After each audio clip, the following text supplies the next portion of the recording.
सोमदेव जी के चरणों में नमन और प्रणाम करता हूं, उनको श्रद्धांजलि अर्पित करता हूं। आज मंच पे विराजमान पूर्व की ब्लॉक प्रमुख रही स्वर्गीय सोमदेव जी की पत्नी है श्रीमती रानी देवी जी, उनको प्रणाम करता हूं। साथ में ही मंच पे विराजमान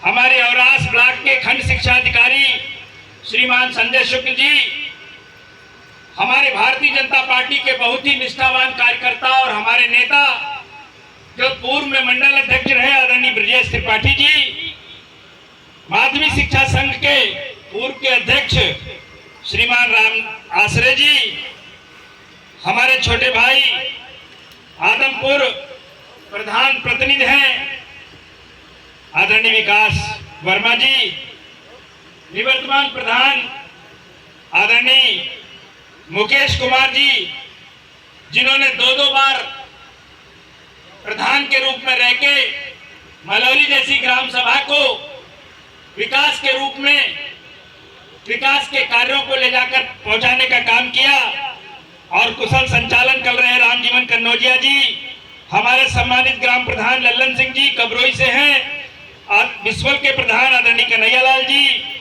आदरणीय प्रमोद गोस्वामी जी जो प्रधानाचार्य हैं शाहपुर तोंदा से, आशीष रंजन हमारे छोटे भाई जो इस विद्यालय के प्रबंधक भी हैं।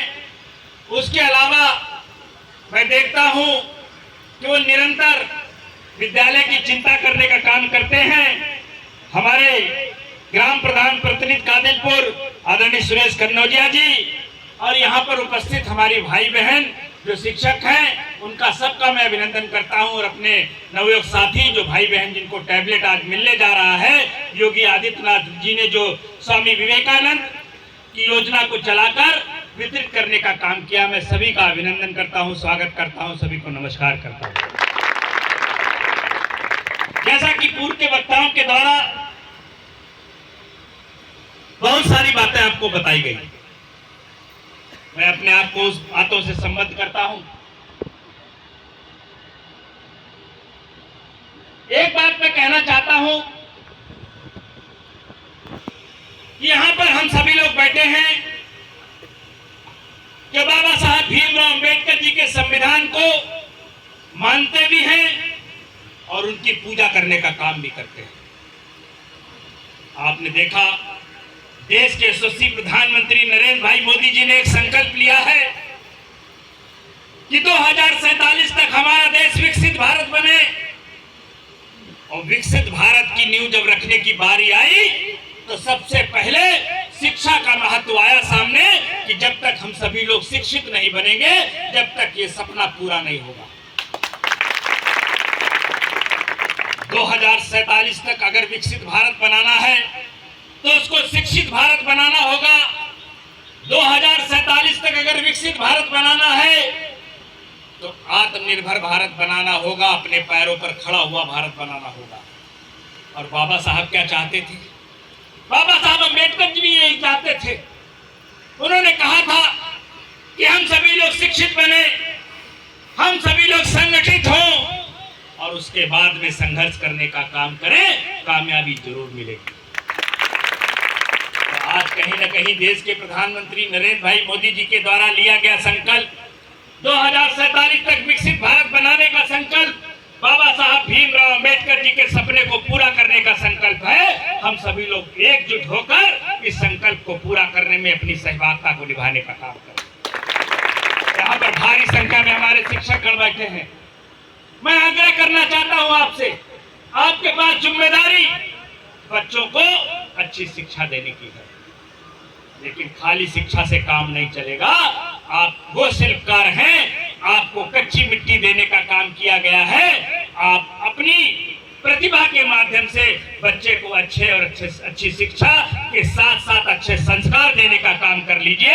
अच्छे संस्कार जब आपका बच्चा लेगा तो मैं दावे के साथ कह सकता हूं कि जहां कहीं वो जाएगा आपकी पढ़ाई पढ़कर, वो जहां जाएगा आपका नाम रोशन करने का काम करेगा। अगर मेरे माता पिता ने मुझे शिक्षा न वर्दी होती तो शायद मैं आपके बीच में खड़ा होके बोल नहीं रहा हूं। आज आपके बीच में आपके जनसेवक के रूप में विगत 9 वर्षों में मैंने प्रयास किया है कि हमारी क्षेत्र की जनता से मैं डायरेक्ट मिलूं, कोई बिचौलिया ना हो, कोई दलाल ना हो, जिसका फोन आ जाए उसका फोन मैं खुद अटेंड करूं और उसकी समस्या का निस्तारण कराने का पूरा प्रयास करूं। मेरे इस फोन में 25,000 नंबर फीड है, 25,000। मैं लगभग हमारे फोन जितने आते हैं लगभग 80% फोन में नाम फीड है। मैं अपने व्यक्ति को, अपने लोगों को नाम से बुलाता हूं सिर्फ इसलिए क्योंकि मैं जानता हूं कि अपने लोगों को अगर मैं नाम से बुलाऊंगा तो उनको लगेगा कि विधायक जी मेरे टच में है, मेरे से संपर्क में है। मैं आपसे निवेदन और आग्रह करना चाहता हूं कि शिक्षा के मंदिर में हम सभी लोग बैठे हैं, हम सभी लोग यहाँ से एक संकल्प लेके जाएं कि अपने आने वाले समय में अपने बच्चों को अच्छी शिक्षा देने का काम करेंगे और मोदी जी द्वारा चलाए जा रहे 2047 तक विकसित भारत को सपने को पूरा करने में अपनी सहभागिता को निभाने का काम करेंगे। तो हम देश के प्रधानमंत्री की बात कर रहे हैं तो उत्तर प्रदेश के योगी आदित्यनाथ जी की भी बात करनी चाहिए। आपने देखा योगी आदित्यनाथ जी को 2017 में आप लोगों ने मुख्यमंत्री बनाने का काम किया और मैं पहली बार विधायक बना। 2017 में मुख्यमंत्री जी उत्तर प्रदेश के मुख्यमंत्री बने और उन्होंने संकल्प किया कि उत्तर प्रदेश को उत्तम प्रदेश बनाने की ओर ले जाना है। मैं दावे से कह सकता हूं कि मुख्यमंत्री जी ने इन विगत 9 वर्षों में उत्तर प्रदेश को उत्तम प्रदेश ही नहीं देश का सर्वोत्तम प्रदेश बनाने का प्रयास किया है, देश को सर्वोत्तम प्रदेश बनाने का प्रयास किया। आपने देखा, आप सभी लोग विद्यालय से जुड़े हुए, आप सबके विद्यालयों की क्या स्थिति हुआ करती थी। आज जीवड़े उद्धार कराकर कायाकल्प के माध्यम से विद्यालयों का अच्छा सुंदरीकरण कराने का काम किया है। कुछ लोग अफवाह फैला रहे हैं कि विद्यालय बंद किए जा रहे हैं। मैं उनको भी जवाब देना चाहता हूं, विद्यालय बंद नहीं किए जा रहे हैं। जो विद्यालय में बच्चे कम हैं वो विद्यालय भी चलाए जाएंगे, उसमें वो बच्चे पढ़ेंगे जो आंगनबाड़ी के माध्यम से जो छोटे बच्चे 3 वर्ष से 6 वर्ष के बीच में पढ़ते हैं उन बच्चों को उन विद्यालय में भेजने का काम किया जाए। आज योगी आदित्यनाथ जी के नेतृत्व में आपने देखा जिस तरह उत्तर प्रदेश अपनी ऊंचाइयों को छूने का काम कर रहा है।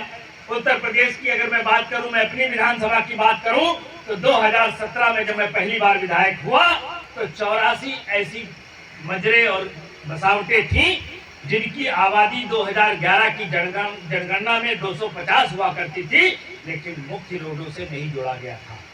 लेकिन 2022 के चुनाव में जब मैं आपके बीच में आया हूं तो मुझे बताते हुए हर्ष हो रहा है, प्रसन्नता हो रही है कि उन 84 गांवों को जोड़ने का काम योगी आदित्यनाथ जी की सरकार ने किया। यानी 22 के चुनाव में कोई भी गांव ऐसा नहीं था जिसकी आबादी 2011 की जनगणना में 250 हो और वो मुख्य रोड से ना जोड़ दिया गया हो। हर सड़क को हर गांव को जोड़ने का काम किया गया, हर गांव तक बिजली को पहुंचाने का काम किया गया, हर विद्यालय का कायाकल्प कराने का काम किया गया, हर गांव में एक पंचायत भवन को बनाने का काम किया गया।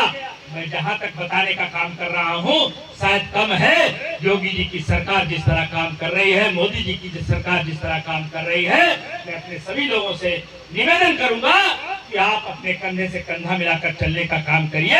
योगी और मोदी देश और उत्तर प्रदेश को आगे बढ़ाने का काम करेंगे। मैं आपके इस कार्यक्रम के आयोजक में हमारे आशीष रंजन जी का हृदय से अभिनंदन करूंगा, उनका आभार व्यक्त करूंगा कि मैं थोड़ा विलंब से ही पहुंचा हूं, इसके लिए मैं क्षमा चाहता हूं। लेकिन बहुत सफल कार्यक्रम, बहुत अच्छा कार्यक्रम कराने का काम किया। आप सभी लोग एक बार जोरदार ताली बजाकर आशीष जी का अभिनंदन कर दें। मैं माता जी को प्रणाम करता हूं, उनके चरणों में नमन करता हूं और सभी का अभिनंदन करता हुआ जितने भी वरिष्ठ लोग हैं सभी को प्रणाम करता हूं। नव साथियों को साधुवाद देना चाहता हूं और हमारे बच्चे जो इस विद्यालय में शिक्षा लेने का काम कर रहे हैं वो अपनी शिक्षा जिस तरह उनके माता पिता अपनी गाड़ी कमाई को खर्च करके उनको शिक्षा दिलाने का काम कर रहे हैं, उनको सपने को पूरा करने का काम आप जरूर करिएगा। मैं इसी निवेदन के साथ अपनी वाणी को विराम